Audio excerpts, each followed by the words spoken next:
ಶ್ರೀಗುರುಭ್ಯೋ ನಮಃ. ಹರಿ ಓಂ.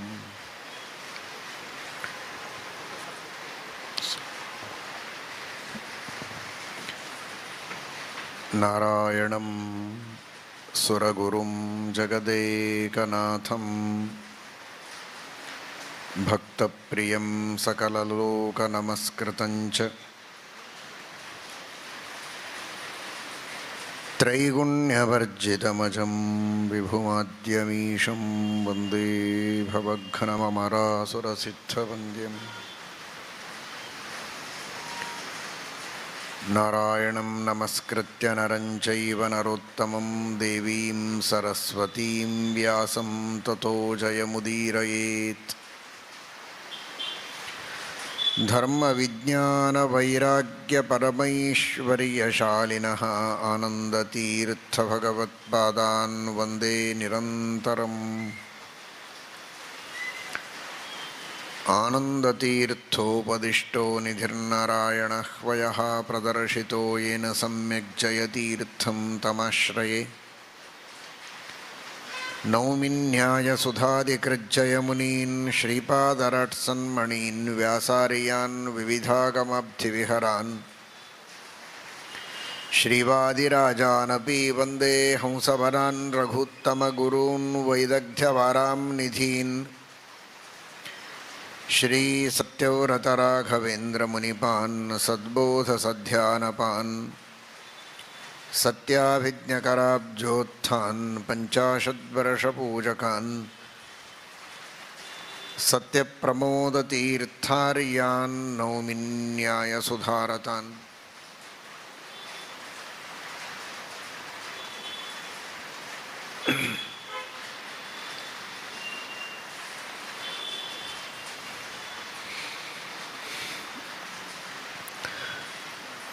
ಸ್ವೇ ಸ್ವೇ ಕರ್ಮಣ್ಯಭಿರತಃ ಸಂಸಿದ್ಧಿಂ ಲಭತೆ ನರಃ ಎಂಬುದಾಗಿ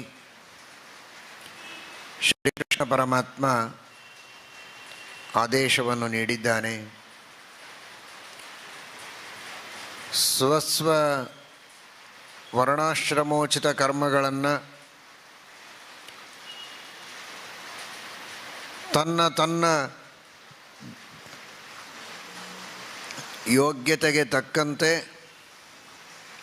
ಶಾಸ್ತ್ರದಲ್ಲಿ ತನಗೆ ವಿಹಿತವಾದ ಕರ್ತವ್ಯ ಕರ್ಮಗಳನ್ನು ಶ್ರದ್ಧೆಯಿಂದ ಮಾಡಿ ಅದನ್ನೇ ಭಗವಂತನಿಗೆ ಇದು ನಿನ್ನ ಆಜ್ಞೆಯಿಂದ ಮಾಡಿದ, ನಿನ್ನ ಪ್ರೀತಿಗಾಗಿ ಮಾಡಿದಂತಹ ಸೇವೆ, ಇದು ನಿನ್ನ ಪೂಜೆ ಅಂತ ಅರ್ಪಣೆ ಮಾಡಿದರೆ ಅದರಿಂದ ಭಗವಂತನ ಪ್ರೀತಿಯನ್ನು ಸಂಪಾದನೆ ಮಾಡಿ ಉತ್ತಮವಾದ ಜ್ಞಾನವನ್ನು ಪಡೆದು ಮೋಕ್ಷವನ್ನು ಪಡೆಯುವುದಕ್ಕೆ ಸಾಧ್ಯ ಇದೆ. ಅನೇಕ ಜನರ ಮನಸ್ಸಿನಲ್ಲಿರುವಂತಹ ಒಂದು ಭಾವನೆ, ಒಬ್ಬ ಒಂದು ತರಹದ ಮೋಕ್ಷ ಸಾಧನೆಯನ್ನು ಮಾಡ್ತಾ ಇರುವಾಗ ನಾನೂ ಅದನ್ನೇಕೆ ಮಾಡಬಾರದು ಅಂತ. ಅವನಿಗೆ ಇನ್ನೊಬ್ಬನ ಮೇಲೆ ದೃಷ್ಟಿ, ಅವನು ಮಾಡಿದ ಹಾಗೆ ನಾನೇಕೆ ಮಾಡಬಾರದು ಅಂತ. ಹಾಗಾದರೆ ಯಾರೂ ತಾನು ಮಾಡುವ ಕರ್ತವ್ಯ ಕರ್ಮದಲ್ಲಿ ನಿಷ್ಠೆಯಿಂದ ಶ್ರದ್ಧೆಯಿಂದ ಮಾಡದೆ ತಾವು ಮಾಡುವುದನ್ನು ಏನೋ ನಮ್ಮ ಹಿರಿಯರು ಮಾಡಿದ್ದಾರೆ ನಾವು ಮಾಡ್ತಾ ಇದ್ದೇವೆ, ಇನ್ನೊಬ್ಬರು ಮಾಡಿದ ಹಾಗೆ ನಾವು ಮಾಡಿದರೆ ಒಳ್ಳೆಯದಾಗತ್ತಲ್ಲ ಅಂತ ಎಲ್ಲರೂ ಅಂದ್ಕೊಂಡ್ರೆ ಯಾರಿಗೂ ಫಲ ಸಿಗೋದಿಲ್ಲ. ಹಾಗಾದರೆ ಯಾವುದು ತನಗೆ ವಿಹಿತ ಅದನ್ನು ಮಾಡಬೇಕು ಅಷ್ಟೇ ಅಲ್ಲ, ಅದನ್ನೇ ಶ್ರದ್ಧೆಯಿಂದ ಮಾಡಬೇಕು. ಇದೇ ನನಗೆ ತಾರಕ, ಕಾರಣ ನನಗೆ ದೇವರು ಇದನ್ನು ಮಾಡುವುದಕ್ಕೆ ಆಜ್ಞೆ ಮಾಡಿದ್ದಾನೆ ಅಂತ ಆ ಭಕ್ತಿ ಶ್ರದ್ಧೆ ವಿಶ್ವಾಸಗಳಿಂದ ಸಮರ್ಪಣೆ ಮಾಡುವ ಒಂದು ಮನೋಭಾವದಿಂದ ಆ ಸತ್ಕರ್ಮಗಳನ್ನು ನಾವು ಮಾಡಿದರೆ ನಾವು ಮಾಡುವ ಸತ್ಕರ್ಮಗಳ ಫಲವನ್ನು ನಾವು ಅನುಭವಿಸುವುದಕ್ಕೆ ಸಾಧ್ಯ ಇದೆ. ಆ ದೃಷ್ಟಿಯಲ್ಲಿ ಪ್ರತಿಯೊಬ್ಬ ವ್ಯಕ್ತಿಯೂ ಈ ಚಿಂತನವನ್ನು ಮಾಡಬೇಕು. ಒಬ್ಬ ಶಾಸ್ತ್ರಗಳ ಪಾಠ ಪ್ರವಚನವನ್ನು ಮಾಡ್ತಾ ಇರ್ಬೋದು, ಮತ್ತೊಬ್ಬ ದೇವರ ಪೂಜೆಯನ್ನು ಮಾಡಬಹುದು, ಇನ್ನೊಬ್ಬ ದೇವರ ಪೂಜೆಗೆ ಸಿದ್ಧತೆಯನ್ನು ಮಾಡಬಹುದು, ಮತ್ತೊಬ್ಬ ಅಡಿಗೆ ಮಾಡಬಹುದು, ಇನ್ನೊಬ್ಬ ಅಡಿಗೆ ಮಾಡುವವನಿಗೆ ಸಹಾಯ ಮಾಡಬಹುದು, ಒಬ್ಬ ಎಲೆ ಹಾಕಬಹುದು, ಮತ್ತೊಬ್ಬ ಬಡಿಸಬಹುದು, ಇನ್ನೊಬ್ಬ ಎಂಜಲಗೋಮ ಮಾಡಬಹುದು. ಇದೆಲ್ಲ ಆದರೇ ಒಂದು ಸಮಾರಂಭ ಪೂರ್ಣವಾಗತ್ತೆ. ಆದರೆ ಯಾರಿಗೂ ಪುಣ್ಯ ಬರೋದಿಲ್ಲ ಅಂತಲ್ಲ. ಒಬ್ಬರಿಗೆ ಮಾತ್ರ ಪುಣ್ಯ ಬರುತ್ತೆ, ಇನ್ನುಳಿದವರೆಲ್ಲ ಸುಮ್ಮನೆ ಕೆಲಸ ಮಾಡುವುದು ಮಾತ್ರ ಅಂತಲ್ಲ. ಬಹುದ್ವಾರಸ್ಯ ಧರ್ಮಸ್ಯ ನೇಹಾಸ್ತಿ ವಿಫಲಾ ಕ್ರಿಯಾ. ಧರ್ಮಕ್ಕೆ ಅನೇಕ ದ್ವಾರಗಳಿವೆ, ಅನೇಕ ಮಾರ್ಗಗಳಿವೆ. ಆ ಎಲ್ಲ ಮಾರ್ಗಗಳಿಂದ, ಎಲ್ಲ ದ್ವಾರಗಳಿಂದ ಧರ್ಮವನ್ನು ಆಚರಿಸಿ ಧರ್ಮದ ಫಲವನ್ನು ಪಡೆಯುವುದಕ್ಕೆ ಸಾಧ್ಯ ಇದೆ ಅಂತ ಶ್ರೀಮನ್ ಮಹಾಭಾರತ ಹೇಳ್ತದೆ, ಶ್ರೀಮದ್ ಭಗವದ್ಗೀತೆ ಹೇಳ್ತದೆ. ಆ ದೃಷ್ಟಿಯಲ್ಲಿ ಪುರುಷ ಅಥವಾ ಸ್ತ್ರೀ, ಪುರುಷರಲ್ಲಿ ಅಥವಾ ಸ್ತ್ರೀಯರಲ್ಲಿರುವ ಅನೇಕ ವರ್ಣಗಳು, ಅನೇಕ ಆಶ್ರಮಗಳು, ಅವುಗಳಿಗೆ ತಕ್ಕಂತೆ ಶಾಸ್ತ್ರದಲ್ಲಿ ವಿಧಾನ ಮಾಡಿದ ವಿವಿಧ ಕರ್ತವ್ಯ ಕರ್ಮಗಳನ್ನು ಚೆನ್ನಾಗಿ ತಿಳಿದುಕೊಂಡು ಎಲ್ಲರೂ ತಾವು ಮಾಡುವಾಗ ಅದನ್ನು ಅಷ್ಟೇ ಶ್ರದ್ಧೆಯಿಂದ ಮಾಡಿದರೆ ಅದು ದೇವರ ಪೂಜೆ ಆಗ್ತದೆ. ಅದೆಲ್ಲವೂ ಒಂದು ತರಹದ ದೇವರ ಪೂಜೆ, ದೇವರ ಸೇವೆ ಆಗ್ತದೆ. ಕಸ ತೆಗೆಯುವುದೂ ಒಂದು ಸೇವೆ, ಎಂಜಲುಗೋಮ ಮಾಡುವುದೂ ಒಂದು ಸೇವೆ. ನೀವೆಲ್ಲ ಶ್ರೀಮದ್ ಭಾಗವತದ ಪ್ರಾರಂಭದಲ್ಲಿ ಬರುವ ನಾರದರ ಕಥೆಯನ್ನು ಕೇಳಿದ್ದೀರಿ. ಉಚ್ಛಿಷ್ಟಲೇಪಾನ್ ಅನುಮೋದಿತೋದ್ವಿಜೈಹಿ. ಚಾತುರ್ಮಾಸ್ಯದ ಪ್ರಸಂಗದಲ್ಲಿ ಬಂದಂತಹ ಯತಿಗಳ ಅನೇಕ ಯತಿಗಳು ಸೇರಿ ಅಲ್ಲಿ ಚಾತುರ್ಮಾಸ್ಯಕ್ಕೆ ಕುಳಿತಿದ್ದರಂತೆ. ಆ ಸಂದರ್ಭದಲ್ಲಿ ನಾರದರು ತಮ್ಮ ಪೂರ್ವಜನ್ಮದಲ್ಲಿ ಪುಟ್ಟ ಬಾಲಕ ಆಗಿರುವಾಗ ತನ್ನ ತಾಯಿಯ ಜೊತೆಗೆ ಸೇವೆಗಾಗಿ ಹೋದವರು ಅವರೆಲ್ಲರ ಎಲೆ ತೆಗೆದು ಎಂಜಲಗೋಮ ಮಾಡುವಾಗ ತಾವು ನೋಡಿ, ಅಷ್ಟು ಸಣ್ಣ ವಯಸ್ಸಿನಲ್ಲಿಯೂ ಕೂಡ ತಾಯಿಯ ಸೇವೆಯ ವಿಧಾನವನ್ನು ನೋಡಿ ನೋಡಿ ಪ್ರಾಯ ಅದನ್ನು ಅನುಸರಿಸಿ ತಾವು ಸೇವೆಯನ್ನು ಮಾಡ್ತಾ ಇದ್ದಾರೆ. ಆ ಸೇವೆಯನ್ನು ಮಾಡಿದ್ದರ ಫಲ ಅದು ಎಂತಹ ಫಲ, ಸಣ್ಣ ಫಲವೇ. ಬ್ರಹ್ಮದೇವರ ತೊಡೆಯಿಂದ ಹುಟ್ಟುವಂತಹ ಬ್ರಹ್ಮಪುತ್ರರಾಗುವ ಸೌಭಾಗ್ಯ ಬಂತು, ಸಣ್ಣದಲ್ಲ. ಮಹಾಜ್ಞಾನಿಗಳು ಬ್ರಹ್ಮದೇವರ ಪುತ್ರರಾಗಿ ಹುಟ್ಟಿದರು. ಕಾರಣ ಪೂರ್ವಜನ್ಮದಲ್ಲಿ ಮಾಡಿದಂತಹ ಮಹಾತ್ಮರ ಸೇವೆ, ಅವರ ಪರಿಪೂರ್ಣವಾದ ಅನುಗ್ರಹ ಅಂತಹ ದೊಡ್ಡ ಸ್ಥಾನವನ್ನು ಕೊಟ್ಟಿತು. ಉತ್ಸಂಗಾನ್ ನಾರದೋ ಜಜ್ಞೆ. ಹೇಗಿದ್ದು ಹೇಗಾದೆಯೋ ಆತ್ಮ ಅಂತ ಎರಡರ್ಥದಲ್ಲಿ. ಬಹಳ ಮೇಲಿದ್ದವನು ಕೆಳಗೆ ಬಂದರೆ ಹೀಗಂತಾರೆ, ಹೇಗಿದ್ದು ಹೇಗಾದೆಯೋ ಅಂತ. ಇದು ಹಾಗಲ್ಲ, ಹೇಗಿದ್ದು ಹೇಗಾದೆಯೋ. ಒಬ್ಬ ಸಾಮಾನ್ಯ ಬಾಲಕ ಅಂತಹ ದೊಡ್ಡ ಸ್ಥಾನವನ್ನು ಪಡೆದು ಬ್ರಹ್ಮಪುತ್ರರಾದರಲ್ಲ ಅಂತ.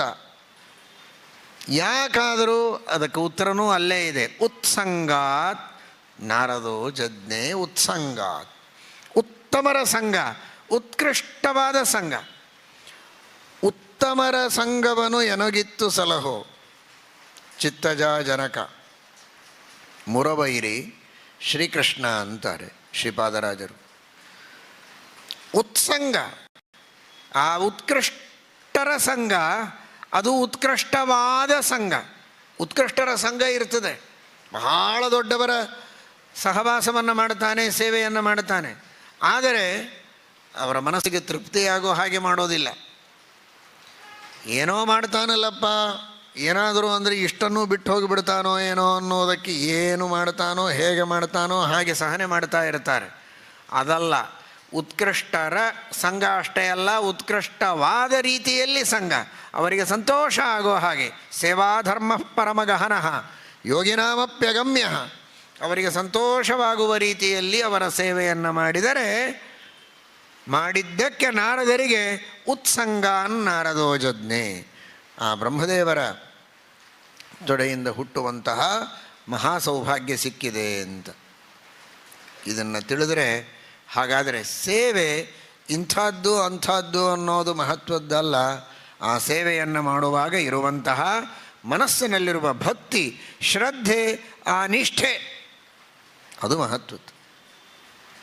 ಈ ದೃಷ್ಟಿಯಲ್ಲಿ ಶಾಂಡಿಲಿ ಸುಮನ ಅನ್ನುವಂತಹ ತನ್ನ ಸ್ವರ್ಗ ಸಖಿ ಅವಳಿಗೆ ತಾನು ಯಾವ ರೀತಿಯ ಸೇವೆಯನ್ನು ಮಾಡಿ ಇಂತಹ ಉನ್ನತವಾದ ಸ್ಥಾನವನ್ನು ಪಡೆದದ್ದು ಅನ್ನುವುದನ್ನು ತಿಳಿಸ್ತಾ ಬಂದಿದ್ದಾಳೆ. ನಿನ್ನೆ ದಿವಸ ನೀವು ಸ್ವಲ್ಪ ಅದನ್ನು ಕೇಳಿದ್ದೀರಿ.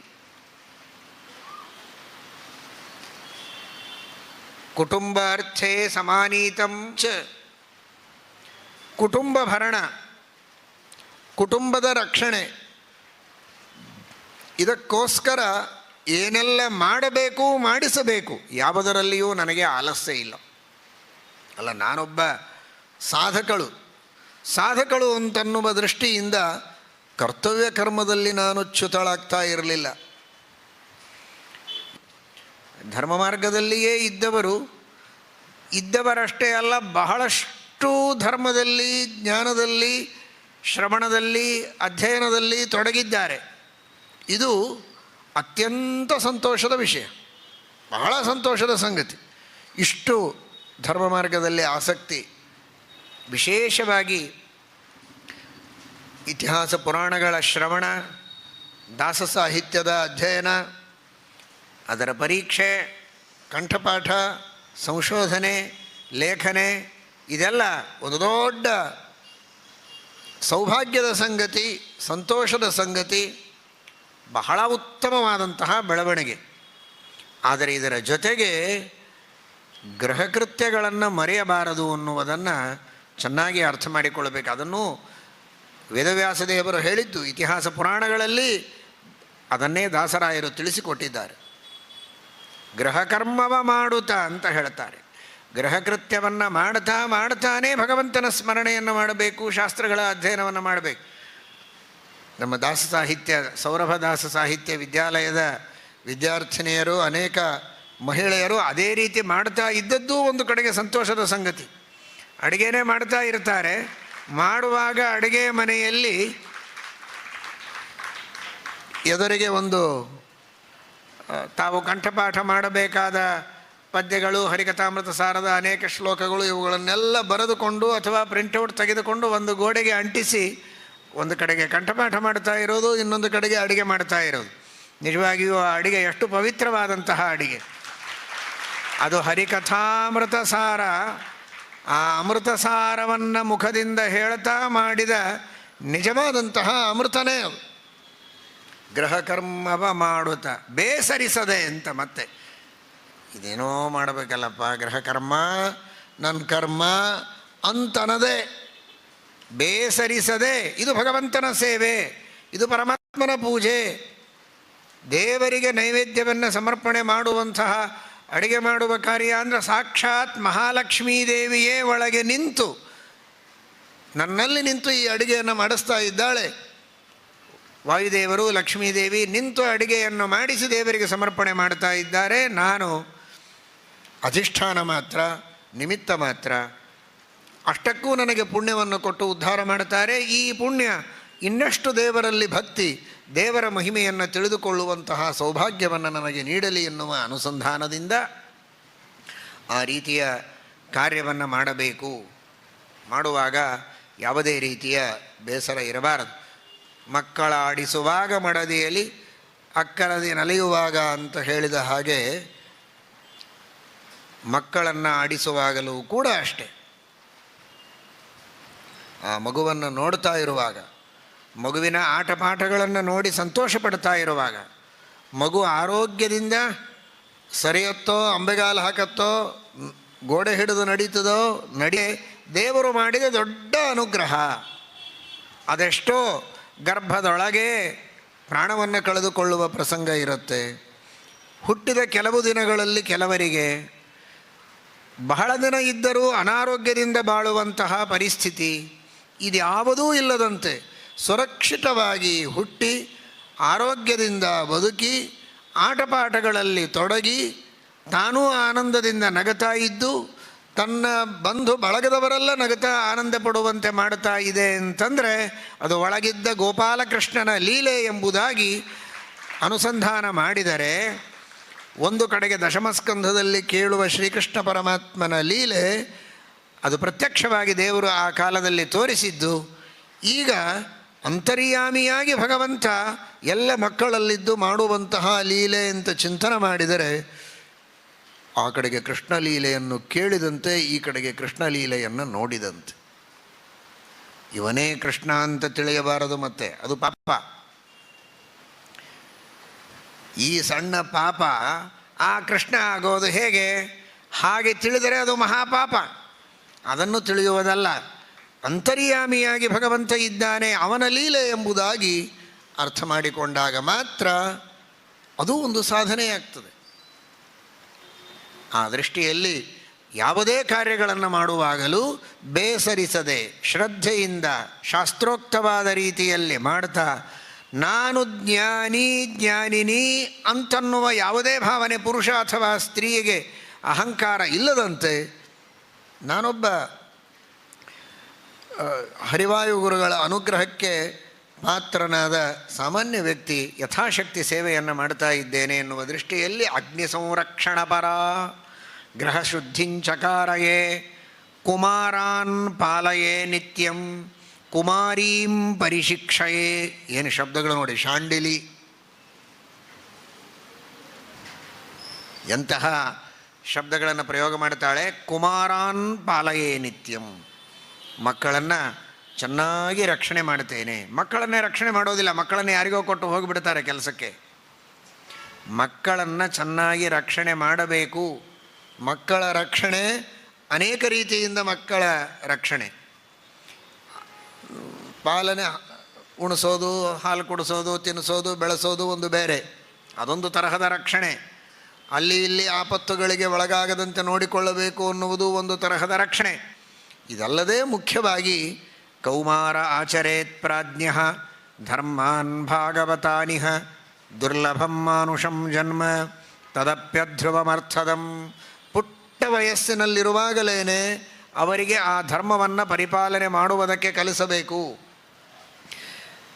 ನಾರಾಯಣ ಪಂಡಿತಾಚಾರ್ಯರು ಯೋಗದೀಪಿಕೆಯಲ್ಲಿ ತಿಳಿಸುವಂತೆ, ಚಿಕ್ಕ ವಯಸ್ಸಿನಲ್ಲಿಯೇ ಮಕ್ಕಳಿಗೆ ಆಟ ಆಡಿಸುವಾಗಲೇ ದೇವರ ಆಟಗಳನ್ನು ಆಡಿಸಬೇಕಂತೆ.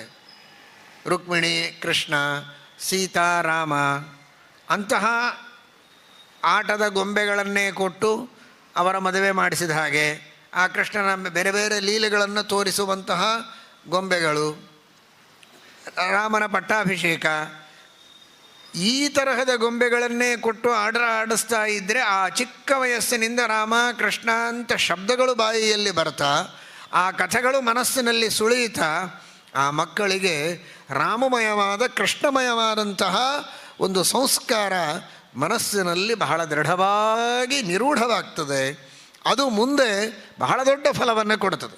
ಬೀಜವನ್ನು ಆಗ ಬಿತ್ತಿದರೆ ಮುಂದೆ ಬಹಳ ದೊಡ್ಡದಾದಂತಹ ಫಲವನ್ನು ಕೊಡುತ್ತದೆ. ಆ ದೃಷ್ಟಿಯಲ್ಲಿ ಮಕ್ಕಳಿಗೆ ನಾನು ಪಾಲನೆ ಮಾಡ್ತೇನೆ. ಕುಮಾರಾನ್ ಪಾಲಯೇ ನಿತ್ಯಂ. ಆ ದೃಷ್ಟಿಯಲ್ಲಿ ಏನೇನು ಮುಂದೆ ದುರ್ಭಾವನೆಗಳು ಬರುವ ಸಾಧ್ಯತೆ ಇದೆ, ದುಷ್ಟವಾದ ಪ್ರವೃತ್ತಿಗಳು ಬರುವ ಸಾಧ್ಯತೆ ಇದೆ, ಅದು ಬರದೇ ಇರೋ ಹಾಗೆ ಒಳ್ಳೆ, ಈಗ ವ್ಯಾಕ್ಸಿನ್ ಕೊಡ್ತಾರೆ, ಬೇರೆ ಬೇರೆ ತರಹದ ಔಷಧಿಗಳನ್ನು, ಮುಂದೆ ತೊಂದರೆ ಬರಬಾರದು ಅಂತ, ರೋಗಾಣುಗಳಿಂದ ಪೀಡೆ ಆಗಬಾರದು ಅಂತ. ಕೋವಿಡ್ಡಿನ ಸಂದರ್ಭದಲ್ಲಿ ನಿಮಗೆಲ್ಲ ಅದರ ಅನುಭವ ಉಂಟಲ್ವಾ? ಯಾರಿಗೂ ತಪ್ಪದಂತೆ ಎಲ್ಲರೂ ಕೂಡ ಅದಕ್ಕೆ ಮುಂಜಾಗ್ರತೆ ವಹಿಸಬೇಕು. ಯಾಕೆಂದರೆ ಮುಂದೆ ತೊಂದರೆ ಆಗಬಾರದು ಅಂತ. ಹಾಗೆ ಇನ್ನು ಮುಂದೆ ಇವನು ಸಂಸಾರದಲ್ಲಿ ಕಾಲಿಡ್ತಾ ಇದ್ದಾನೆ. ಇನ್ನು ಮುಂದೆ ಯಾವುದೇ ತರಹದ ರೋಗ ರುಜಿನಗಳು ಬರಬಾರದು ಅಂತ ಅನೇಕ ತರಹದ ಲಸಿಕೆಗಳನ್ನು, ಚುಚ್ಚುಮದ್ದುಗಳನ್ನು ನೀವು ಕೊಡಿಸ್ತೀರಿ ಮಕ್ಕಳಿಗೆ. ಅಷ್ಟು ಮಾತ್ರ ಸಾಲದು. ಈ ತರಹದ ಮಾನಸಿಕವಾದ ದುರ್ಭಾವನೆಗಳು, ದುರ್ವಿಚಾರಗಳು, ದುಷ್ಟ ಪ್ರವೃತ್ತಿಗಳು, ದುರ್ವ್ಯಸನಗಳು ಇವುಗಳೆಲ್ಲ ಮುಂದೆ ಬರಬಾರದು ಅಂದರೆ ಅದಕ್ಕೆ ಬೇಕಾದ ಔಷಧಿಗಳು ಅಂದರೆ ಬೇರೆ ಏನಲ್ಲ, ಇಂತಹ ಭಗವಂತನ ಹರಿನಾಮ ಸಂಕೀರ್ತನೆ, ನಾನಾ ವಿಧವಾದ ಶುಭ ನಾಮ ಸಂಕೀರ್ತನೆಗಳನ್ನು, ದೇವರ ವಾಯುದೇವರ ನಾಮ ಸಂಕೀರ್ತನೆಗಳು ಅವರ ಪ್ರವೃತ್ತಿ ಬರುವುದಾಗಿದ್ದರೆ ಅದಕ್ಕೆ ನಾಶ ಮಾಡುವ ಲಸಿಕೆಗಳನ್ನು ಕೊಡುವಂತಹ ವಯಸ್ಸು. ಅದಕ್ಕಾಗಿ ಅದನ್ನು ಕುಮಾರ ಎಂಬುದಾಗಿ ಕರೆದು, ಕುಮಾರಾನ್ ಪಾಲಯೇ ನಿತ್ಯಂ. ಆದರೆ ಹೆಣ್ಣು ಮಗಳ ಬಗ್ಗೆ ಹೇಳುವಾಗ ಸ್ವಲ್ಪ ಜೋರಾಗಿ ಹೇಳುತ್ತಾರೆ ಶಾಂಡಿಲಿ ಅವರು. ಕುಮಾರೀಂ ಪಾಲಯೇ ಅಲ್ಲ, ಕುಮಾರೀಂ ಪರಿಶಿಕ್ಷಯೇ. ಯಾಕೆ ಅಂದರೆ ಮೊದಲೇ ಕೇಳಿದ್ದೀರಿ, ಕನ್ಯೋದಿತಾಬತ ಕುಲದ್ವಯ ತಾರಿಣೀತಿ. ಎರಡೂ ಕುಲಗಳನ್ನು ತಾರಣ ಮಾಡುವ ದೊಡ್ಡ ಜವಾಬ್ದಾರಿ ಕನ್ಯೆಗೆ ಇದೆ ಎನ್ನುವುದಕ್ಕೋಸ್ಕರ ಆ ಕನ್ಯೆಗೆ ಪಾಲನವನ್ನೂ ಮಾಡಲೇಬೇಕು. ಕುಮಾರಾನ್ ಪಾಲಯೇ ನಿತ್ಯಂ ಕುಮಾರೀಂ, ಅದು ಮಧ್ಯದಲ್ಲಿ ಪಾಲಯೇ ಇದೆ, ಎರಡಕ್ಕೂ ಅನ್ವಯ. ಕುಮಾರಾನ್ ಪಾಲಯೇ ನಿತ್ಯಂ, ಕುಮಾರೀಂ ಪಾಲಯೇ ನಿತ್ಯಂ. ಆದರೆ ಬರೀ ಪಾಲಯೇ ಅಲ್ಲ, ಪರಿಶಿಕ್ಷಯೇ. ಶಿಕ್ಷಯೇ ಅಲ್ಲ, ಪರಿಶಿಕ್ಷಯೇ, ಪರಿತಃ ಶಿಕ್ಷಯೇ.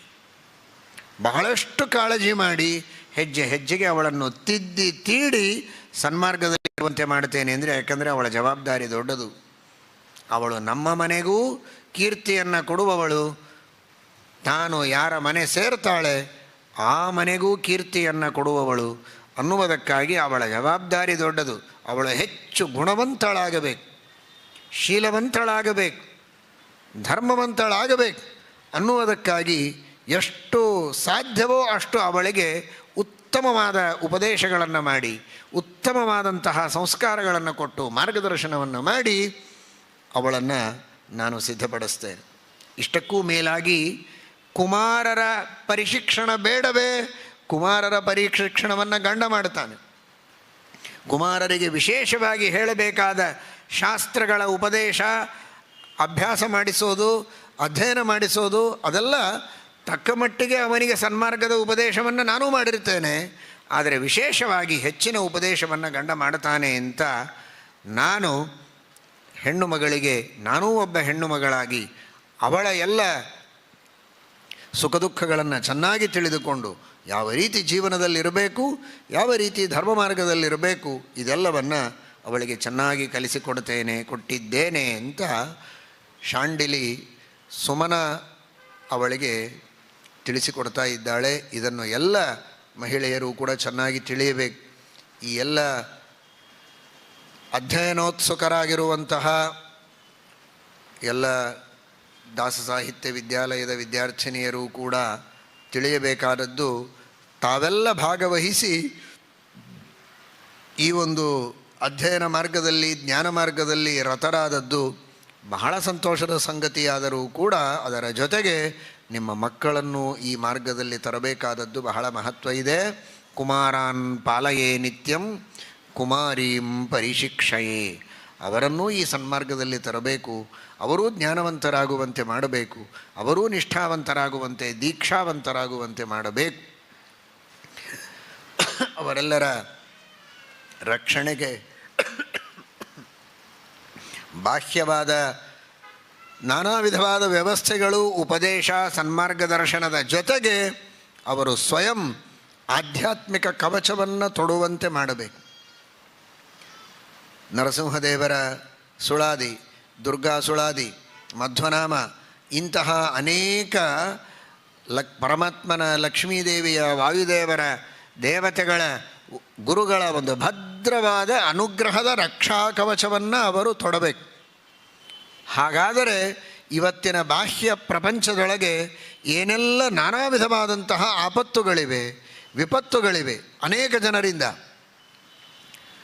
ಸುತ್ತಮುತ್ತಲಿರುವಂತಹ ನಾನಾ ವಿಧವಾದ ದುರ್ಜನರು, ದುಷ್ಟರು, ಅವರಿಂದ ಆಪತ್ತುಗಳಿವೆ. ಅಂತಃಶತ್ರುಗಳು ಒಳಗೇ ಇದ್ದು ಮನಸ್ಸಿನಲ್ಲಿಯೇ ಕೆಟ್ಟ ವಿಚಾರಗಳು ಬಂದು ಇವರ ಜೀವನವನ್ನು ಹಾಳು ಮಾಡುವಂತಹ ಪ್ರಸಂಗಗಳಿವೆ.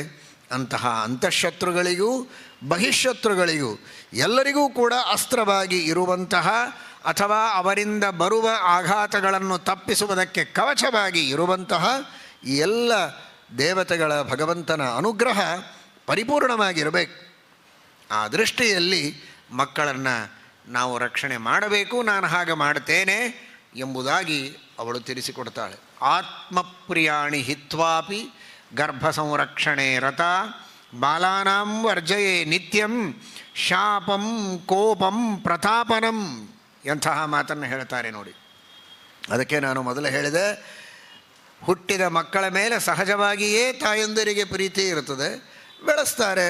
ಅದನ್ನೇನು ಮಹಾಭಾರತದ ಉಪನ್ಯಾಸದಲ್ಲೇನು ಹೇಳೋದು ದೊಡ್ಡ ವಿಷಯ. ಉಪನ್ಯಾಸ ಬಿಡಿ, ನಾವು ಹೇಳ್ತಾ ಇರೋದು ಇವತ್ತು ಮಹಾಭಾರತದಲ್ಲಿ ಯಾಕೆ ಬರಬೇಕದು? ಅದೆಲ್ಲರಿಗೂ ಸಹಜವಾದ ಪ್ರವೃತ್ತಿಯೇ ಇದೆ. ಮಕ್ಕಳು ಅಂದರೆ ಪ್ರೀತಿ ಇರ್ತದೆ, ಬೆಳೆಸ್ತಾರೆ. ಅದನ್ನು ಹೇಳಬೇಕು ಅಂತೇನಿಲ್ಲ, ಮಹಾಭಾರತ ಕೇಳದೇ ಇದ್ದವರು ಬೆಳೆಸ್ತಾರೆ. ಅದಕ್ಕೆ ಆ ಒಂದು ಸಾಮಾನ್ಯ ಪ್ರೀತಿಯಿಂದ ಬೆಳೆಸುವುದು ಮಾತ್ರ ಅಲ್ಲ, ಅದೊಂದು ಸೇವೆ, ಅದೊಂದು ಕರ್ತವ್ಯ ಕರ್ಮ, ಅದೊಂದು ಹರಿಪೂಜೆ ಎನ್ನುವ ದೃಷ್ಟಿಯಲ್ಲಿ ಅವರನ್ನು ಪಾಲನೆ ಪೋಷಣೆ ಮಾಡಬೇಕು, ಬೆಳೆಸಬೇಕು. ಯಾವ ಸಂದರ್ಭದಲ್ಲಿ ಕೋಪ ಮಾಡಿ ಅಥವಾ ಕೋಪವನ್ನು ತೋರಿಸಿ ಅವರು ಮಾಡಿದ ತಪ್ಪನ್ನು ತಿಳಿ ಹೇಳಬೇಕೋ ತಿಳಿ ಹೇಳಬೇಕು. ಆದರೆ ಅವಶ್ಯಕತೆಗಿಂತಲೂ ಹೆಚ್ಚಾಗಿ ಸುಮ್ಮನೆ ಕೋಪವನ್ನು ಮಾಡಬಾರದು. ಮಕ್ಕಳ ಮೇಲೆ ಬಹಳಷ್ಟು ಕೋಪವನ್ನು ಮಾಡಿದರೆ ಅದೂ ಒಂದು ತಪ್ಪೆ, ಏನೂ ಮಾಡದೇ ಇದ್ದರೆ ಅದೂ ತಪ್ಪೆ. ಸ್ವಲ್ಪ ಕೋಪವನ್ನು ಮಾಡಬೇಕು, ಅವರು ತಪ್ಪಿದಾಗ ತಿದ್ದಿ ಹೇಳಿ ಸನ್ಮಾರ್ಗದಲ್ಲಿ ತರಬೇಕು. ಆದರೆ ಅವಶ್ಯಕತೆಗಿಂತಲೂ ಹೆಚ್ಚು ಕೋಪವನ್ನು ಮಾಡಬಾರದು. ಶಾಪವನ್ನಂತೂ ಕೊಡಲೇಬಾರದು. ಕೆಲವರು ಸಿಟ್ಟಿನಲ್ಲಿ ಏನೇನೋ ಶಾಪ ಕೊಡ್ತಾರೆ. ಯಾರಿಗೆ ಕೊಡ್ತಾ ಇದ್ದಾರೆ? ತಮ್ಮ ಮಕ್ಕಳಿಗೇನೆ. ನಾಳೆ ಅವರಿಗೆ ಕಷ್ಟ ಆದರೆ ತಂದೆ ತಾಯಿಗಳ ಮಾತಿನಲ್ಲಿ ಸಾಮಾನ್ಯ ಶಕ್ತಿ ಇಲ್ಲ, ಬಹಳ ದೊಡ್ಡ ಶಕ್ತಿ ಇದೆ. ಭಗವಂತ ಅವರಲ್ಲಿ ನಿಂತು ಆ ತರಹ ನುಡಿಸಿದ್ದಕ್ಕೇನಾದರೂ ಅವರಿಗೆ ತೊಂದರೆ ಆದರೆ ದುಃಖ ಪಡೋದು ಮತ್ತೆ ತಾವೇ ತಾನೆ. ಹಾಗಾದರೆ ಅದು ಅವರಿಗೆ ಶಾಪ ಅಲ್ಲ, ತಮಗೇ ಶಾಪ. ದುಃಖ ಪಡ್ತಾರೋ ಇಲ್ವೋ ಆ ವಿಚಾರ ಬೇರೆ, ಆದರೆ ಶಾಪ ಕೊಡೋದೇ ಒಂದು ಪಾಪ, ಕೋಪ ಮಾಡುವುದೇ ಒಂದು ತಾಪ, ಅದೇ ಪಾಪ. ಅದಕ್ಕೋಸ್ಕರ ಯಾವುದೇ ರೀತಿಯ ತಾಪವನ್ನೂ ಮಾಡಿಕೊಳ್ಳದಂತೆ, ಕೋಪವನ್ನೂ ಮಾಡಿಕೊಳ್ಳದಂತೆ, ಶಾಪವನ್ನೂ ಕೊಡದಂತೆ ಪ್ರೀತಿಯಿಂದ ಸಂರಕ್ಷಣೆಯನ್ನು ಮಾಡುತ್ತೇನೆ. ಇದರ ವ್ಯಾಖ್ಯಾನವನ್ನು ಸರಿಯಾಗಿ ತಿಳಿದುಕೊಳ್ಳಿ. ಅವಿಕ್ಷಿಪ್ತಾನಿ ಧಾನ್ಯಾನಿ ನಾನ್ನ ವಿಕ್ಷೇಪಣಂ ಗೃಹೇ ರಕ್ತವತ್ ಸ್ಪೃಹಯೇ ಗಾವಃ ಯವಸೋದಕಾಃ ಸ್ಪೃಹಯೇ ಗೇಹೇ ಗಾವಸ್ಸ ಯವಸೋದಕಾಃ. ದೇವರು ಕೊಟ್ಟಂತಹ ಧಾನ್ಯಗಳನ್ನು ಅದೆಷ್ಟು ಗೌರವದಿಂದ ಪ್ರೀತಿಯಿಂದ ಕಾಪಾಡಬೇಕು ಅಂತ ಮಹಾಭಾರತ ಹೇಳ್ತದೆ. ಏನು ಕೈಯಲ್ಲಿ ದುಡ್ಡು ಅನ್ನೋದು ಒಂದಿದ್ದರೆ ಇನ್ನೇನು ನೋಡಬೇಕಾಗಿಲ್ಲ, ಅಂದ್ ಬೇಕಾದಷ್ಟಿದೆ, ಹೋಗಲಿ ಬಿಡಿ. ಅಲ್ಲಲ್ಲಿ ಅಕ್ಕಿ ಬೇಳೆ ಸಕ್ಕರೆ ಬೆಲ್ಲ ಬಿದ್ದಿರ್ತದೆ, ಕರಗ್ತಿರ್ತದೆ ಬೆಲ್ಲ ಮಳೆಗೆ. ಅದೊಂದು ಮತ್ತೆ ನದಿ ಹರಿದಾಗ ಹರಿತಾ ಇರ್ತದೆ, ಮಹಾಗುಡ ನದಿ. ಹೋಗಲಿ ಬಿಡ್ರಿ, ಅಲ್ಲ ಬಹಳ ತುಟ್ಟಿ ಇದೆ, ಹಣಕ್ಕೇನು ಕಡಿಮೆಯಾಗಿದೆ ಅಂತ ಆ ಧಾನ್ಯ ಲಕ್ಷ್ಮಿಗೆ ತಿರಸ್ಕಾರ ಮಾಡುವಂತಿಲ್ಲ. ನಿನಗೆ ಕಡಿಮೆ ಆಗಿರಲಿಕ್ಕಿಲ್ಲ, ಬೇಕಾದಷ್ಟು ಸಮೃದ್ಧವಾಗಿ ತಂದು ಬೇಕಾದರೆ ದಾನ ಮಾಡು, ಆದರೆ ಯಾರಿಗೂ ಬರದಂತೆ ವ್ಯರ್ಥ ಮಾಡುವುದಲ್ಲ, ಹಾಳು ಮಾಡುವುದಲ್ಲ. ಅವಿಕ್ಷಿಪ್ತಾನಿ ಧಾನ್ಯಾನಿ, ಅಲ್ಲಲ್ಲಿ ಧಾನ್ಯಗಳನ್ನು ಹೇಗೆ ಬೇಕು ಹಾಗೆ ಎಸೆಯುವಂತಿಲ್ಲ. ಕಾರಣ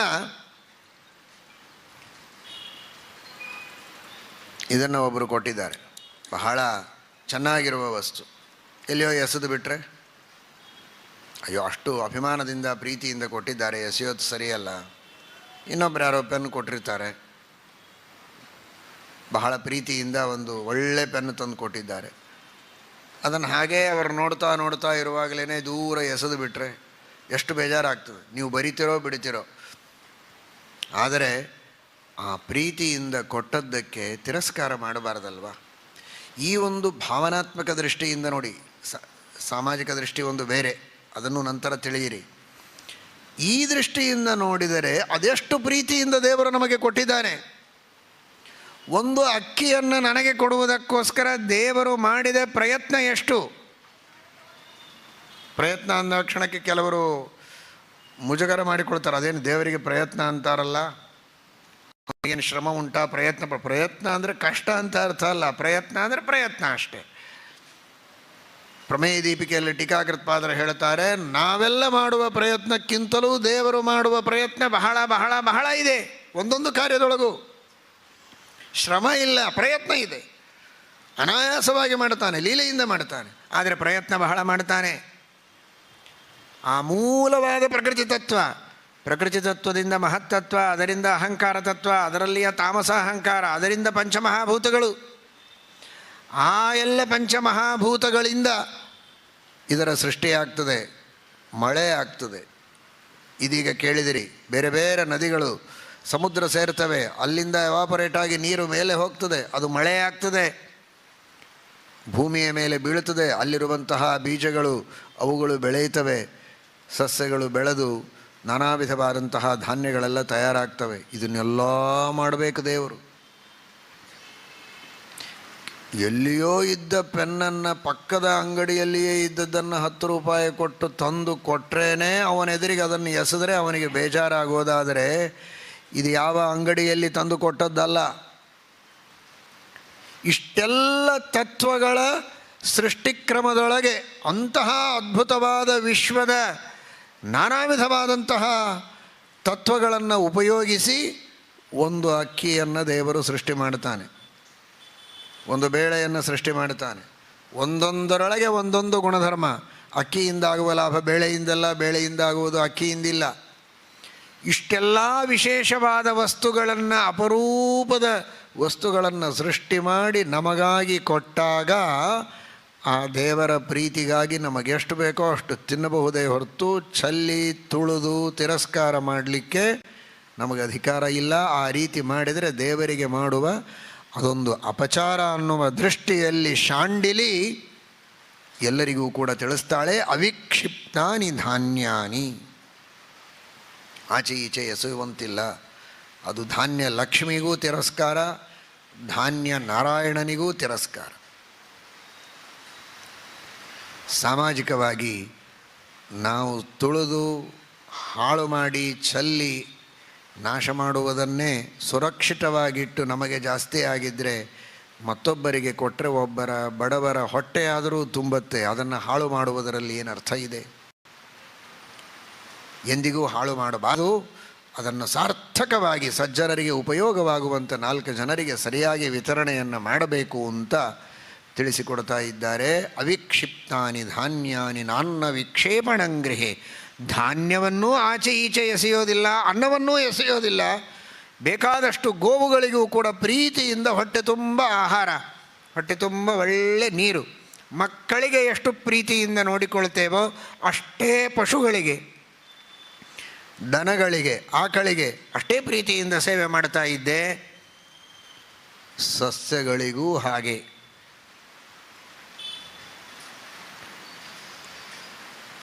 ಸಂವರ್ಧಿತಾನಾಂ ಸುತನಿರ್ವಿಶೇಷಂ ಅಂತ ಕಾಳಿದಾಸ ಹೇಳ್ತಾನೆ. ಹೇಗೆ ಬೆಳೆಸ್ತಾ ಇದ್ದರು ಸಸ್ಯಗಳನ್ನು ಅಂದರೆ ಸಂವರ್ಧಿತಾನಾಂ ಸುತನಿರ್ವಿಶೇಷಂ. ಮಕ್ಕಳಿಗೂ ಸಸ್ಯಗಳಿಗೂ ಪಶುಗಳಿಗೂ ಏನೂ ವ್ಯತ್ಯಾಸ ಇಲ್ಲದಂತೆ ಅಷ್ಟೇ ಪ್ರೀತಿಯಿಂದ ಬೆಳೆಸ್ತಾ ಇದ್ದರಂತೆ. ಪ್ರಾಚೀನ ಕಾಲದಲ್ಲಿ ಋಷಿಗಳು, ಮುನಿಗಳು, ಜ್ಞಾನಿಗಳು, ಸಜ್ಜನರು, ಸದ್ಗೃಹಸ್ಥರು ಅಷ್ಟು ಪ್ರೀತಿಯಿಂದ ಮಕ್ಕಳನ್ನು ಬೆಳೆಸೋದು, ಯೋಗ್ಯವಾದ ಪ್ರೀತಿಯಿಂದ ಪಶುಗಳನ್ನು ಹಾಗೂ ಸಸ್ಯಗಳನ್ನು ಬೆಳೆಸ್ತಾ ಇದ್ದರಂತೆ. ಹಾಗೆ ನಾನು ಬೆಳೆಸ್ತಾ ಇದ್ದೆ. ಅದೆಲ್ಲವೂ ಭಗವಂತನ ಸೃಷ್ಟಿ. ಅಲ್ಲಿ ನಾವು ಮಾಡುವುದು ಒಂದು ಸಣ್ಣ ಸೇವೆ ಅನ್ನುವ ದೃಷ್ಟಿಯಲ್ಲಿ ದೇವರು ಮಾಡುವ ಆ ಸೇತುವೆಗೆ ಅಳಿಲು ಸೇವೆ ಅಂತ ಹೇಗೆ ಮಾಡ್ತಾ ಇದ್ದರು ಅಂತ ಕೇಳ್ತೇವಲ್ಲ, ಹಾಗೆ ಇದು ವಿಶ್ವದ ದೊಡ್ಡದಾದಂತಹ ಭಗವಂತನ ಸೃಷ್ಟಿ. ಎಲ್ಲರಿಗೂ ಆಹಾರ ವಿತರಣೆಯನ್ನು ಮಾಡುವಂತಹ ಮಹಾ ಅನ್ನಸತ್ರ ಇದು. ಜ್ಞಾನಸತ್ರ, ಅನ್ನಸತ್ರ, ನಾನಾ ವಿಧವಾಗಿರುವಂತಹ ಉಪಕಾರಗಳನ್ನು ಮಾಡುವಂತಹ ದೇವರ ವಿರಾಟ್ ಸತ್ರ ಇದು. ಇದರೊಳಗೆ ನಾವೇನು ಮಾಡಲಿಕ್ಕೆ ಸಾಧ್ಯ? ಅತ್ಯಲ್ಪವಾದದ್ದನ್ನು ಸೇವೆ ಅಂತ ಮಾಡಿದರೆ ಅದು ಮಹಾಪುಣ್ಯದಾಯಕ. ಯಾರೇ ಕೇಳುವುದಕ್ಕೆ ಬಂದರೆ ಭಿಕ್ಷುಕರು ಉದಾಸೀನ ಮಾಡೋದಿಲ್ಲ. ಅತ್ಯಂತ ಪ್ರೀತಿಯಿಂದ, ಗೌರವದಿಂದ ಪರಮಾತ್ಮನೇ ಇವನಲ್ಲಿ ಅಂತರ್ಯಾಮಿಯಾಗಿ ಬಂದು ನನ್ನ ಪರೀಕ್ಷೆಯನ್ನು ಮಾಡ್ತಾ ಇದ್ದಾನೆ, ನನ್ನ ಪಾಪಗಳನ್ನು ಶುದ್ಧ ಮಾಡುವುದಕ್ಕೋಸ್ಕರ ಬಂದಿದ್ದಾನೆ ಅಂತ ತಿಳಿದು ಭಿಕ್ಷೆಯನ್ನು ಹಾಕ್ತೇನೆ. ಯಾರೇ ಬಂದು ಭಿಕ್ಷೆಯನ್ನು ಬೇಡಿದರೂ ಕೂಡ ಯಾವುದೇ ರೀತಿಯ ಆಡಂಬರವನ್ನು, ಅಲಂಕಾರವನ್ನು ಏನೇ ಮಾಡಿಕೊಳ್ಳಬೇಕಾದರೂ ಗಂಡನ ಎದುರಿನಲ್ಲಿ ಮಾಡಿಕೊಳ್ತೇನೆ. ಗಂಡನ ಅನುಪಸ್ಥಿತಿಯಲ್ಲಿ ಅವನ ಅನುಮತಿ ಇಲ್ಲದಂತೆ ಯಾವುದೇ ರೀತಿಯ ಆಭರಣ ಅಲಂಕಾರಾದಿಗಳನ್ನು ಮಾಡಿಕೊಳ್ಳುವುದಕ್ಕೆ ನಾನು ಮುಂದಾಗೋದಿಲ್ಲ. ಆ ಸಂದರ್ಭ ಎಲ್ಲ ಕೇವಲ ಭಗವಂತನ ಸೇವೆಗೆ, ಭಗವದ್ಧ್ಯಾನಕ್ಕೆ, ಮಕ್ಕಳ ಪೋಷಣೆಗೆ ಮಾತ್ರ ಮೀಸಲಿಡುತ್ತೇನೆ ಹೊರತು ನನ್ನ ಅಲಂಕಾರದಲ್ಲಿ ನಾನು ತೊಡಗಿರೋದಿಲ್ಲ.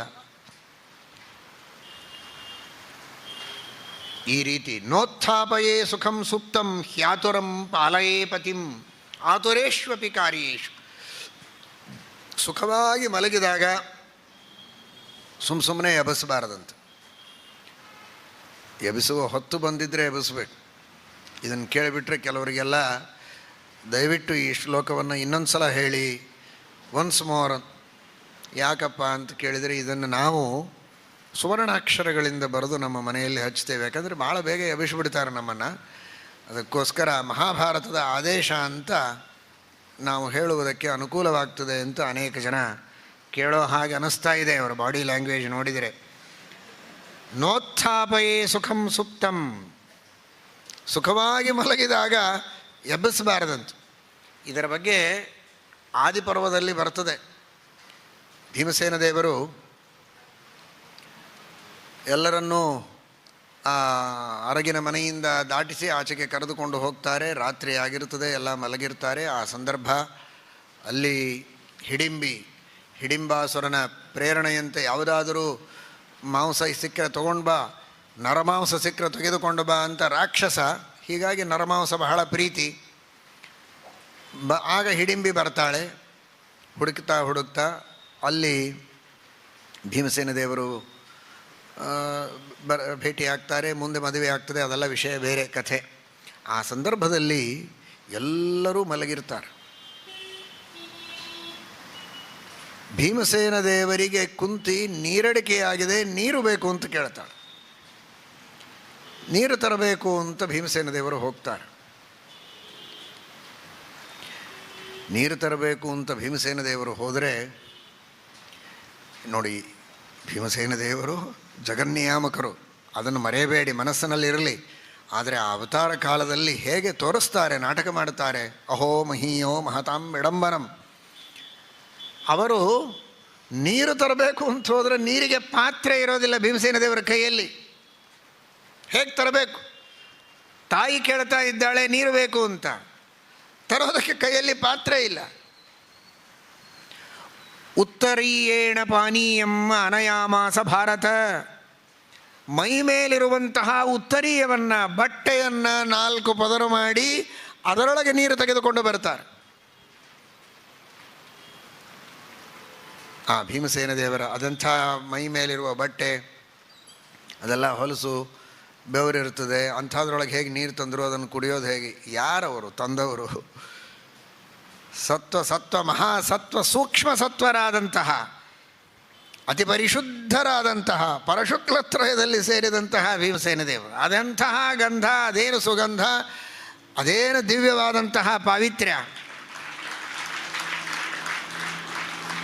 ಕುಂತಿ ನಿಜವಾಗಿ ಅದನ್ನು ಕುಡಿದಿದ್ದರೆ ಧನ್ಯ ಧನ್ಯ ಧನ್ಯ ತಮಳಾಗ್ತಾ ಇದ್ದರು. ಆದರೆ ಭಗವತ್ ಸಂಕಲ್ಪ ಬರೋದ್ರೊಳಗೆ ಅವರು ಮೊಳಗಿ ಬಿಟ್ಟಿದ್ದರು. ಕೊಡಲಿಕ್ಕಾಗಲಿಲ್ಲ, ನಿದ್ರೆ ಹತ್ತಿಬಿಟ್ಟಿತ್ತು. ಎಬಿಸಿ ಕೊಡಲಿಲ್ಲ. ಯಾಕೆ ಅಂದರೆ ಮಲಗಿದವರನ್ನು ಎಬ್ಬಿಸಬಾರದು ಅಂತ ಸುಮ್ಮನೆ. ತಾವು ತಂದು ನೀರು ಕುಡಿಸೋದಕ್ಕೆ ಎಬ್ಬಿಸಲಿಲ್ಲ. ಇಷ್ಟೇ ಅಲ್ಲ, ಮುಂದೆ ಹಿಡಿಂಬಿ ಬರಲೇ ಇಲ್ಲ, ಇಲ್ಲೇ ಮಾತಾಡ್ತಾ ನಿಂತುಬಿಟ್ಲು ಭೀಮಸೇನ ದೇವರ ಜೊತೆಗೆ. ಇನ್ನೂ ಬರಲಿಲ್ಲ ಅಂತ ಹಿಡಿಂಬಾಸುರ ಬರ್ತಾನೆ ಯುದ್ಧಕ್ಕೆ ಬಂದರೆ ಯುದ್ಧ ಆಡೋದಕ್ಕೆ ಭೀಮಸೇನ ದೇವರು ತಯಾರಾಗ್ತಾರಾದ್ರಿ, ಮಲ್ಕೊಂಡವ್ರು ಹೇಳಬಾರದು ಅಂತ. ಕುಂತಿ ಹೇಳಬಾರದು, ಧರ್ಮರಾಜ, ನಕುಲ, ಸಹದೇವ, ಅರ್ಜುನ ಹೇಳಬಾರದು ಅಂತ ಆ ನಿದ್ರೆ ಬಗ್ಗೆ ಎಷ್ಟು ಕಾಳಜಿ ಮಾಡಿದ್ದಾರೆ ನೋಡ್ರಿ. ನೋಡಿದರೆ ಅವರು ನಿದ್ರಾಹಾರಿಣೀ ಪತಿಗಳು.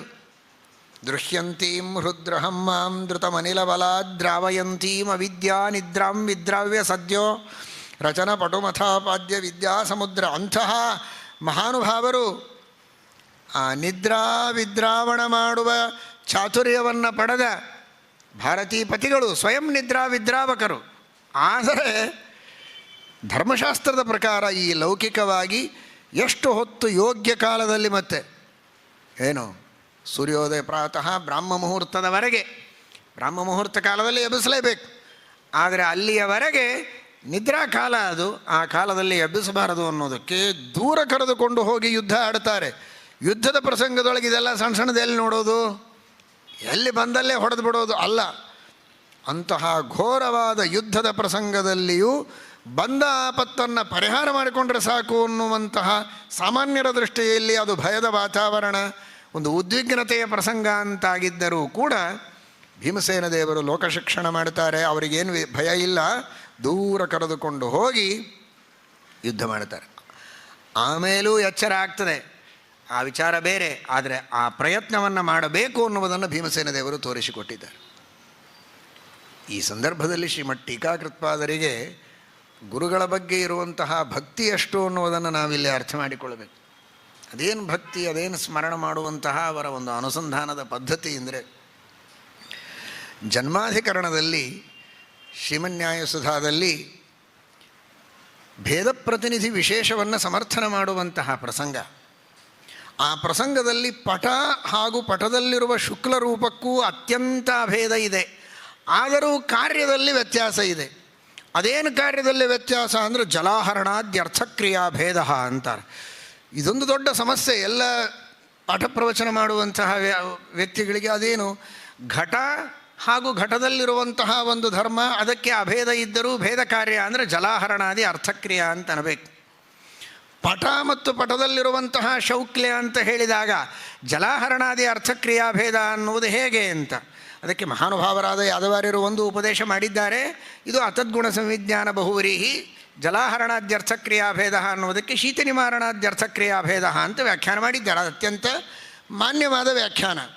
ಆದರೆ ಅದರ ಜೊತೆಗೆ ಟೀಕಾಕೃತ್ಪಾದರಿಗೆ ತಮ್ಮ ಗುರುಗಳಾದ ಭೀಮಸೇನ ದೇವರು ಅದೇನು ಬಟ್ಟೆಯಿಂದ ಅಂದು ನೀರು ತಂದರೋ ಆ ಒಂದು ವಿಶೇಷವಾದ ಸಂದರ್ಭವನ್ನು ಇಲ್ಲಿ ಸ್ಮರಣೆಗೆ ತಂದುಕೊಳ್ಳಬೇಕು ಅನ್ನುವುದಕ್ಕೋಸ್ಕರ ಪಟಶೌಕ್ಲಯೋ ಅಭೇದೇಪಿ ಭೇದ ಕಾರ್ಯ ಯಾವುದು ಅಂದರೆ ಜಲಾಹರಣಾದ್ಯರ್ಥಕ್ರಿಯಾ ಭೇದ ಅಂತ ಹೇಳ್ತಾರೆ. ಪಟದಿಂದ ನೀರು ತರಬಹುದು, ಶುಕ್ಲ ರೂಪದಿಂದ ನೀರು ತರಲಿಕ್ಕೆ ಸಾಧ್ಯ ಇಲ್ಲ. ಏನು ಟೀಕಾಕೃತ್ಪಾದರಿಗೆ ಆ ಗುರುಗಳಲ್ಲಿರುವಂತಹ ಭಕ್ತಿ ವಿಶ್ವಾಸ, ಇದನ್ನು ನೆನೆಸಿದರೆ ಅತ್ಯಾಶ್ಚರ್ಯವಾಗ್ತದೆ. ಈ ಸಂದರ್ಭದಲ್ಲಿ ಟೀಕಾಕೃತ್ಪಾದರ ಸ್ಮರಣೆಯನ್ನು ಮಾಡ್ತಾ, ನೋತ್ಥಾಪಯೇ ಸುಖಂ ಸುಪ್ತಂ ಹ್ಯಾತುರಂ ಪಾಲಯೇ ಪತಿಂ. ಅನಾರೋಗ್ಯವಾಗಿದೆ ಎಂದರೆ ಅತ್ಯಂತ ಪ್ರೀತಿಯಿಂದ ನೆರಳಿನಂತೆ ಗಂಡನ ಜೊತೆಗಿದ್ದು ಅವನಿಗೆ ಔಷಧೋಪಚಾರಾದಿಗಳನ್ನು ಅಷ್ಟು ಪ್ರೀತಿಯಿಂದ ಮಾಡ್ತಾರೆ. ಯಾವುದೇ ಒಬ್ಬ ವ್ಯಕ್ತಿಗೆ ಅನಾರೋಗ್ಯ ಆದಾಗ ಮಾಡಿದ ಉಪಚಾರದಿಂದ ಏನು ಪ್ರೀತಿಯ ಉದ್ರೇಕ ಆಗ್ತದೆ ಅದು ಇನ್ಯಾವಾಗಲೂ ಆಗೋದಿಲ್ಲ. ಸಾಲಾಗಿ ಇಲ್ಲಿ ಕೂಡಿಸಿ ಬೆಳಗ್ಗೆ ಎಲ್ಲ ಪಂಕ್ತಿಯಲ್ಲಿ ಪಂಚಭಕ್ಷ ಪರಮಾನ್ನಗಳನ್ನು ನೀವು ಹಾಕಿರ್ತೀರ, ಅದು ಬೇರೆ. ಅನಾರೋಗ್ಯದಿಂದ ಒಬ್ಬ ಮೂಲೆಯಲ್ಲಿ ಕುಳಿತಾಗ ಒಂದಿಷ್ಟೇ ಕಷಾಯ ಒಯ್ದು ಕೊಡ್ರಿ, ಇಡೀ ಜನ್ಮ ನಿಮ್ಮನ್ನು ನೆನೆಸ್ತಾನೆ. ನಿಮ್ಮ ಕುಟುಂಬಾರ್ಥೇ ಸರ್ವದಾ. ಈ ರೀತಿ ಏನೇನು ರಹಸ್ಯವಾದ ಮನೆಯ ವಿಷಯಗಳು, ಆರ್ಥಿಕವಾದ, ಕೌಟುಂಬಿಕವಾದ, ಪರಂಪರೆಗೆ ಸಂಬಂಧಪಟ್ಟ ಇನ್ನನೇಕ ವಿಷಯಗಳು ಎಲ್ಲವನ್ನೂ ಸರಿ, ಅವರಿಗೂ ಮಹಾಪುಣ್ಯ ಇದೆ. ನಂದನವನದಲ್ಲಿ ಆನಂದದಿಂದ ವಿಹಾರ ಮಾಡ್ತಾರೆ ಸ್ವರ್ಗಲೋಕದಲ್ಲಿ. ಈ ಸಂವಾದವನ್ನು ಕೇಳೋ ಮಾತ್ರದಿಂದ ಇನ್ನು ಅನುಷ್ಠಾನ ಮಾಡಿದರೆ ಎಷ್ಟು ಫಲ ಅನ್ನುವುದನ್ನು ವಿಶಂತಿ ಸ್ವಚ್ಛಂದಂ ವಿಮಲ ವಪುಷೋ ನಂದನವನಂ. ನಂದನವನದಲ್ಲಿ ವಿಹಾರ ಮಾಡ್ತಾರೆ ಅಂದರೆ ಏನೋ ಕೇಳಿ ಚೀಟಿ ತಗೊಂಡು ಚಪಾಟಿ ತಗೊಂಡು ಪರ್ಮಿಷನ್ ಅಲ್ಲ. ವಿಶಂತಿ ಸ್ವಚ್ಛಂದಂ ವಿಮಲ ವಪುಷೋ ನಂದನವನಂ. ಯಾರ ಚೀಟಿ ಇಲ್ಲ, ಚಪಾಟಿ ಇಲ್ಲ, ಚಕೋಟಿ ಇಲ್ಲ, ಏನೂ ಇಲ್ಲದೆ ಸ್ವೇಚ್ಛಾಚಾರಿಗಳಾಗಿ ವಿಹಾರ ಮಾಡ್ತಾರೆ. ಅದು ಮಹಾಭಾರತದ ಮಹಾಮಹಿಮೆ ಎಂಬುದಾಗಿ ಭೀಷ್ಮಾಚಾರ್ಯರು ಯುಧಿಷ್ಠಿರನಿಗೆ ತಿಳಿಸಿಕೊಡ್ತಾ ಇದ್ದಾರೆ. ಹರಯೇ ನಮಃ. ಶ್ರೀಕೃಷ್ಣಾರ್ಪಣ.